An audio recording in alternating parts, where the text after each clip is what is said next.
The freezing air smells of wet, rotting things, and her breath leaves her in blousy clouds like small spirits, as if part of her was escaping, dissolving into the night. She opens her eyes. The sky is still inky with nighttime, and raindrops sting her face like tiny wet kisses. The car has finally come to a mechanical panting halt above her. She places her hand between her thighs and raises it to her eyes. There's no blood. Thank God, there's no blood. Maisie, naughty Maisie, barks. She hears footsteps against the tarmac. They pause above her. She wishes they wouldn't. It's a relief when they walk away again.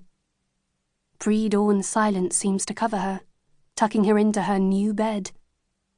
She feels held by the stream, calm in the silence, and she decides to drift off, just for a while, and when she wakes up, everything will be clear, and she'll feel free again. Chapter 1. Alice. I sit down in my usual chair, facing him. His head is turned towards me, patient, waiting for me to begin. I don't expect a welcome, which is good because he never offers one.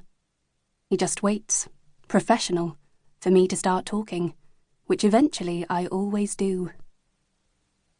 Hi, Frank. Happy New Year. Hope your Christmas was all right. It's good to see you. I smile at him. He doesn't move. His expression doesn't even flicker. It feels like I've been away for ages. I look around. His sparse little area is just the same. After all the rain, the bright January light from the window is a relief.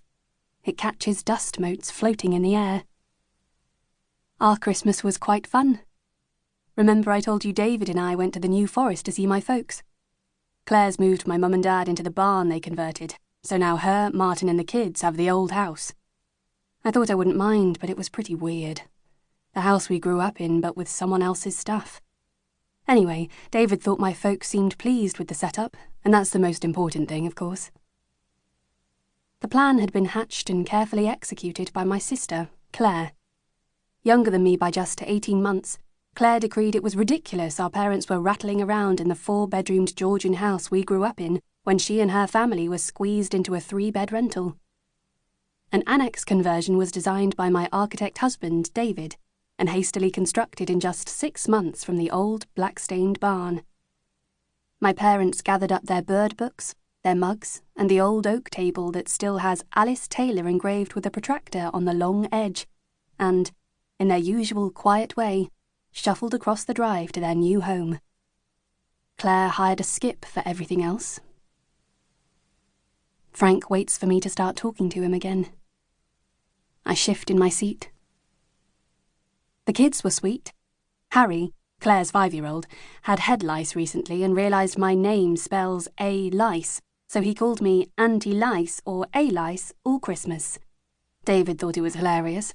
I sort of hinted that Martin might want to tell him to stop, but either he didn't get the hint or he couldn't be bothered to do anything. I never can tell with Martin. The jury was still out on my languid, shoulder-shrugging brother-in-law. I thought he was either a quiet genius or not at all bright. David just thinks he's figured out how to have an easy life, which, if true, makes him a genius in my book, considering he's married to my sister. Claire and I didn't piss each other off too much, thankfully, but oh God, there was one thing on Christmas Day. I lean in towards Frank. I can't tell stories about the kids to most people, so I'm going to enjoy this. I'd just given Harry a bath and went down to the kitchen and caught Claire peeling grapes for Elsa.